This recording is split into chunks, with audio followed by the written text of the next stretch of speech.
Question 1. A life insurance policy in Michigan includes a provision that, even if the policy owner stops paying premiums, the policy will not immediately lapse and coverage will continue for a specified period or as paid-up insurance. This is known as A. Reinstatement provision. B. Free look period. C. Non-forfeiture option. D. Grace period. Answer: C. Non-forfeiture option. Non-forfeiture options are benefits designed to protect a policy owner's accumulated cash value if they cease paying premiums on a whole life policy, ensuring they do not forfeit all their investment. These options typically include cash surrender value, extended term insurance, continuing coverage for a limited time, or reduced paid-up insurance, continuing coverage for a reduced face amount until maturity. This provision is crucial for protecting the policy owner's equity, acting as a safeguard against losing all benefits due to non-payment. Remember that non-forfeiture options only apply to policies that build cash value. Question 2.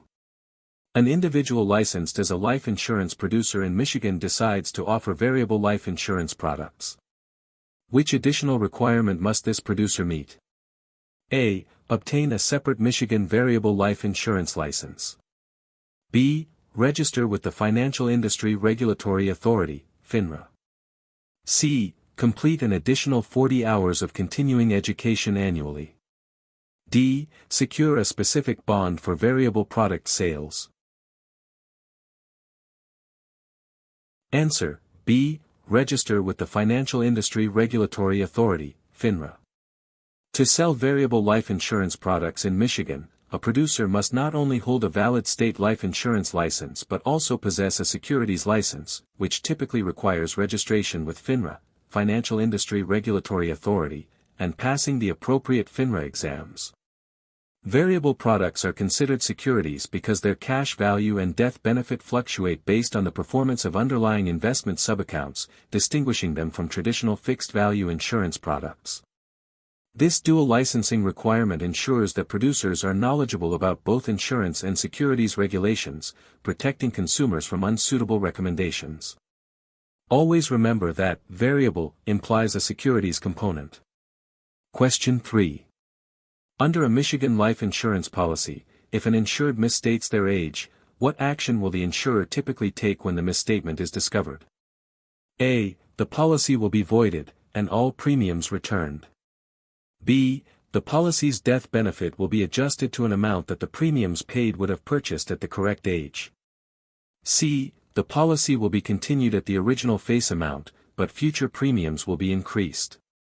D. The insurer will charge a one-time penalty fee to cover the discrepancy.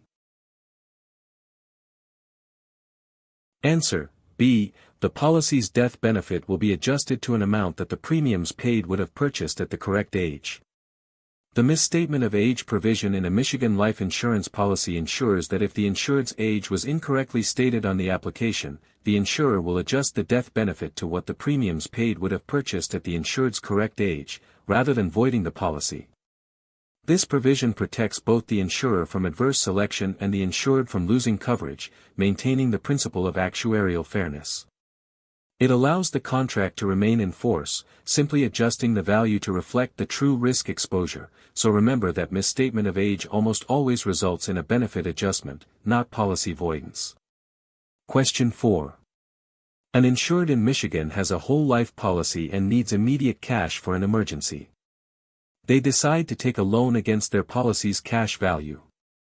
Which of the following is true regarding policy loans?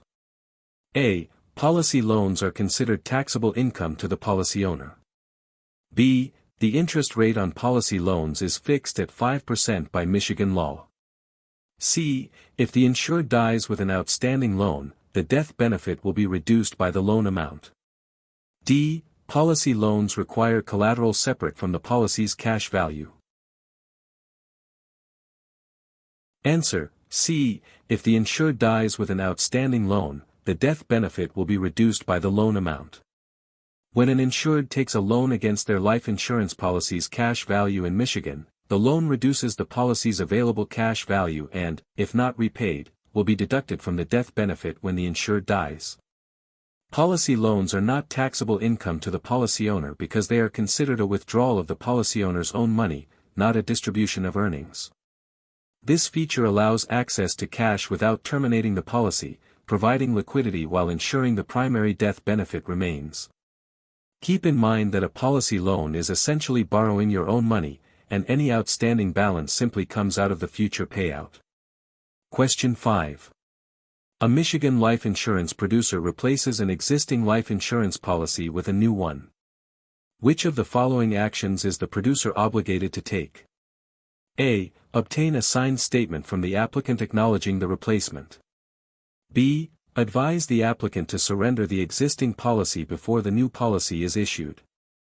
C. Provide the applicant with a copy of all sales materials used during the presentation. D. Inform the existing insurer that their policy is being replaced. Answer: A. Obtain a signed statement from the applicant acknowledging the replacement. When a life insurance policy is replaced in Michigan, the producer is legally obligated to obtain a signed statement from the applicant acknowledging that they have read and understand that notice regarding replacement of life insurance, and that a replacement is occurring. This is a critical regulatory step designed to protect consumers by ensuring they are fully aware of the potential disadvantages of replacement, such as new contestability periods or surrender charges. The notice must be provided to the applicant, and a copy of the notice, along with the applicant's signed statement, must be submitted to the replacing insurer. Question 6.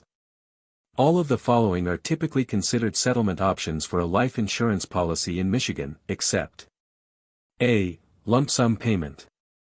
B. Fixed period installments. C. Reduced paid-up insurance. D. Interest-only payments. Answer: C. Reduced paid-up insurance. Reduced paid-up insurance is a non-forfeiture option, not a settlement option. Settlement options determine how the death benefit, the policy proceeds, will be paid out to the beneficiary after the insured's death, such as a single lump sum, installments over a fixed period, or interest-only payments. Non-forfeiture options, conversely, are choices available to the policy owner if they stop paying premiums on a cash value policy, allowing them to preserve some value. Understanding the distinction between non-forfeiture options, for the policy owner during their lifetime, and settlement options, for the beneficiary after the insured's death, is key. Question 7. A life insurance applicant in Michigan fails to disclose a pre-existing medical condition on their application. 2 years later, the insured dies from complications related to this undisclosed condition. Under the Incontestability clause, what is the likely outcome? A. The insurer will deny the claim and refund all premiums paid. B. The insurer will pay the death benefit in full. C. The insurer will pay a reduced death benefit. D. The insurer will void the policy due to fraud. Answer: B. The insurer will pay the death benefit in full. The incontestability clause in Michigan life insurance policies generally states that after a policy has been in force for a specific period, usually 2 years, the insurer cannot contest the validity of the policy, even for material misrepresentations or fraud on the application. Since the insured died after 2 years, the insurer is obligated to pay the death benefit, regardless of the undisclosed condition. This provision protects beneficiaries from claims being denied years after the policy was issued and encourages insurers to conduct thorough underwriting initially. Remember, once the incontestability period passes, the policy is generally incontestable, meaning the insurer can't challenge its validity. Question 8. In Michigan, the standard grace period for an individual life insurance policy is typically A. 10 days. B. 20 days. C. 31 days. D. 45 days. Answer: C. 31 days. Michigan law, like many other states, mandates a standard grace period of 31 days for individual life insurance policies. This grace period allows the policy owner an additional 31 days beyond the premium due date to pay the premium without the policy lapsing. If the insured dies during this grace period and the premium has not been paid, the death benefit will still be paid, but the overdue premium will be deducted from the proceeds. This provision is designed to prevent immediate policy lapse due to a slight delay in premium payment, providing a crucial safety net for policyholders. Question 9. An individual owns a participating whole life insurance policy in Michigan. Which of the following statements about policy dividends is true? A. Dividends are guaranteed and paid annually. B. Dividends are considered taxable income to the policy owner. C. Dividends are a return of unused premium and are not guaranteed. D. Dividends can only be used to purchase paid-up additions. Answer: C. Dividends are a return of unused premium and are not guaranteed. Policy dividends on participating life insurance policies, common with mutual insurers, represent a return of unused premium rather than a guaranteed payment. They result from the insurer's favorable mortality experience, investment earnings, and expense control, and thus are not guaranteed. Since they are considered a return of premium, they are generally not taxable income to the policy owner until the cumulative dividends exceed the premiums paid. Policy owners typically have several options for how to receive or use their dividends, such as cash, premium reduction, accumulation at interest, or purchasing paid-up additions. Question 10. Which of the following is not a required disclosure when a Michigan producer sells a life insurance policy? A. The producer's license number. B. A buyer's guide. C. A policy summary. D. The insurer's solvency rating from a recognized rating agency. Answer: D. The insurer's solvency rating from a recognized rating agency. While an insurer's solvency rating is important information for consumers, it is not a required disclosure that a Michigan producer must provide at the point of sale.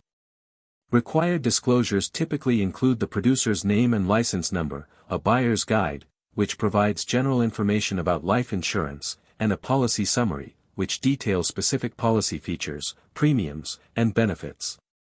These disclosures are mandated to ensure transparency and help consumers make informed decisions, focusing on the policy's terms and the producer's identity rather than external financial ratings. Question 11. An annuity owner in Michigan is receiving payments for the rest of their life, with the guarantee that if they die before a certain number of payments have been made, the remaining payments will go to a beneficiary. This describes which type of annuity payout option. A. Life with period certain. B. Straight life. C. Joint and survivor. D. Fixed amount. Answer: A. Life with period certain. A life with period certain annuity payout option guarantees payments for the annuitant's entire life, but also ensures that if the annuitant dies before a specified period, example 10 or 20 years, has elapsed, the payments will continue to a named beneficiary for the remainder of that period. This option provides a balance between lifelong income and a guarantee that a minimum number of payments will be made, offering some protection for beneficiaries. In contrast, a straight life annuity provides the highest periodic income but ceases upon the annuitant's death, with no payments to beneficiaries. Question 12. A Michigan resident purchases a single premium deferred annuity. When can the accumulation phase of this annuity begin? A. Only after the annuity has been fully annuitized. B. Immediately upon the single premium payment. C. After a 5-year waiting period mandated by Michigan law. D. At the annuity owner's 65th birthday. Answer: B. Immediately upon the single premium payment. For a single premium deferred annuity, the accumulation phase begins immediately upon the payment of the single premium. The deferred aspect means that annuitization, the payout phase, will begin at a future date, not immediately. During the accumulation phase, the money grows on a tax-deferred basis, building value until the annuitant decides to start receiving payments. There is no mandated waiting period for the accumulation phase to begin, it starts as soon as the contract is funded. Question 13. Which of the following statements regarding group life insurance in Michigan is generally true? A. Group life insurance typically requires individual medical underwriting for each participant. B. The employer is usually the policy owner, and employees receive certificates of insurance. C. Group life policies are always convertible to individual whole life policies. D. Premiums for group life insurance are usually higher than for comparable individual policies. Answer: B. The employer is usually the policy owner, and employees receive certificates of insurance. In group life insurance, the employer, or another eligible entity like an association, holds the master policy, making them the policy owner. Employees, as members of the group, do not own individual policies but instead receive certificates of insurance as proof of their coverage. Group life insurance typically offers coverage on a guaranteed issue basis, without individual medical underwriting, to minimize adverse selection and lower administrative costs, making premiums generally lower than individual policies. While convertibility options often exist, they are not always to whole life and may have specific time limits. Question 14. What is the primary purpose of the Michigan Life and Health Insurance Guaranty Association? A. To regulate insurance rates and policy forms. B. To protect policy owners, insureds, and beneficiaries against the insolvency of an insurer. C. To promote competition among insurance companies. D. To investigate claims of insurance fraud and unfair trade practices. Answer: B. To protect policy owners, insureds, and beneficiaries against the insolvency of an insurer. The Michigan Life and Health Insurance Guaranty Association is a statutory entity created to protect policy owners, insureds, and beneficiaries when a life or health insurer becomes insolvent and cannot meet its financial obligations. It does this by stepping in to pay covered claims up to certain limits and continuing coverage, funded by assessments on solvent insurers operating in the state. This association acts as a safety net, instilling confidence in the insurance system by mitigating the financial impact of an insurer's failure. It is important to note that the association does not regulate insurers or set rates. Question 15. A Michigan life insurance policy includes a waiver of premium rider. If the insured becomes totally and permanently disabled, when would premium payments typically cease? A. Immediately upon disability. B. After a 3-month waiting period. C. After a 6-month waiting period. D. Once the cash value of the policy is exhausted. Answer: C. After a 6-month waiting period. A waiver of premium rider typically includes a waiting period, most commonly 6 months, after the insured becomes totally and permanently disabled before premiums are waived. If the insured remains disabled at the end of this waiting period, the insurer will then waive all future premiums for the duration of the disability. Any premiums paid during the waiting period are usually refunded. This waiting period allows the insurer to confirm the permanency of the disability before granting the waiver. Question 16. In Michigan, the Commissioner of Insurance has the authority to do all of the following, except A. Conduct examinations of insurers operating in the state. B. Issue cease and desist orders to prohibit unfair trade practices. C. Enact new insurance laws without legislative approval. D. Suspend or revoke an insurance producer's license. Answer: C. Enact new insurance laws without legislative approval. While the Michigan Commissioner of Insurance holds significant regulatory power, they do not have the authority to enact new insurance laws. The power to create or amend laws rests with the state legislature. The Commissioner's role is to enforce existing insurance laws, promulgate rules and regulations consistent with those laws, conduct examinations, issue licenses, and take disciplinary action against licensees or insurers that violate the Michigan Insurance Code. Their authority is administrative and enforcement focused, not legislative. Question 17. Which of the following statements correctly describes the tax treatment of the death benefit paid from a life insurance policy to a named beneficiary in Michigan? A. The death benefit is generally taxable as ordinary income to the beneficiary. B. The death benefit is subject to federal income tax but exempt from Michigan state income tax.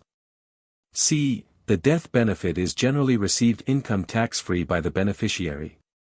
D. The death benefit is considered part of the insured's taxable estate. Answer: C. The death benefit is generally received income tax-free by the beneficiary. In Michigan, as under federal tax law, the death benefit paid from a life insurance policy to a named beneficiary is generally received income tax-free. This is a significant tax advantage of life insurance. While the proceeds may be included in the deceased insured's taxable estate for estate tax purposes if the insured retained incidents of ownership, the beneficiary does not pay income tax on the lump sum received. It's crucial to distinguish between income tax and estate tax treatment when discussing life insurance proceeds. Question 18. An individual in Michigan wants to purchase a life insurance policy that offers flexible premiums and an adjustable death benefit, along with a cash value that grows based on interest rates declared by the insurer. This description best fits which type of policy? A. Term life. B. Whole life. C. Universal life. D. Variable whole life. Answer: C. Universal life. Universal life insurance is characterized by its flexibility, allowing policy owners to adjust both their premium payments, within certain limits, and their death benefit to meet changing needs. Its cash value grows based on an interest rate declared by the insurer, which can fluctuate but usually has a guaranteed minimum. This contrasts with term life, no cash value, fixed period, whole life, fixed premium and death benefit, guaranteed cash value growth, and variable whole life, fixed premium, cash value tied to subaccount performance. The keywords, flexible premiums, and adjustable death benefit, are strong indicators of a universal life policy. Question 19. A Michigan life insurance policy contains an accidental death benefit rider. If the insured dies as a result of a self-inflicted injury, what will be the outcome? A. The accidental death benefit will be paid in addition to the base policy's death benefit. B. Only the base policy's death benefit will be paid, and the accidental death benefit will not. C. Neither the base policy's death benefit nor the accidental death benefit will be paid. D. The policy will pay a reduced death benefit equal to the premiums paid. Answer: B. Only the base policy's death benefit will be paid, and the accidental death benefit will not. The accidental death benefit rider, often called double indemnity, pays an additional sum only if the insured's death is a direct result of an accident, as defined by the policy, and not due to illness, self-inflicted injury, or other excluded causes. Since a self-inflicted injury is not considered an accident under such riders, only the base life insurance policy's death benefit would be paid, assuming the policy was otherwise in force and past any contestability period. Riders have specific conditions that must be met for their benefits to be triggered. Question 20. When an existing life insurance policy in Michigan is surrendered for its cash value, what is the tax implication if the cash value received exceeds the premiums paid? A. The entire cash value received is taxable as ordinary income. B. Only the amount exceeding the premiums paid is taxable as ordinary income. C. The entire cash value received is tax-free. D. It is taxable as a capital gain. Answer: B. Only the amount exceeding the premiums paid is taxable as ordinary income.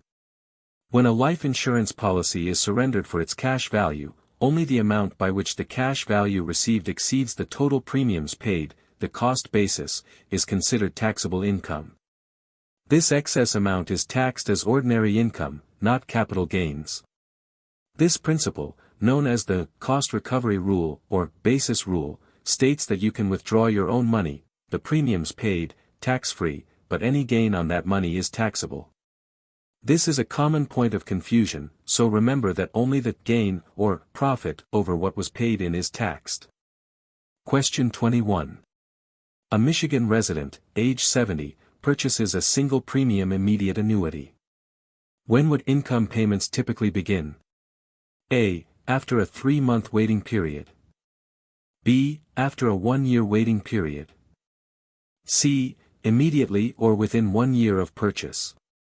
D. At age 72, per federal regulations.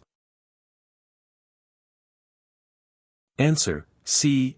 Immediately or within 1 year of purchase. A single premium immediate annuity, SPIA, is designed to begin providing income payments either immediately after the single premium is paid or within 1 year of purchase. The term immediate signifies that there is no extended accumulation phase. The annuitant starts receiving income very soon after funding the annuity. This type of annuity is often chosen by individuals who are already retired or nearing retirement and want to convert a lump sum into a guaranteed income stream. Question 22. Which of the following statements regarding insurable interest in Michigan life insurance is most accurate? A. Insurable interest must exist only at the time of the insured's death. B. Insurable interest must exist only at the time the policy is issued.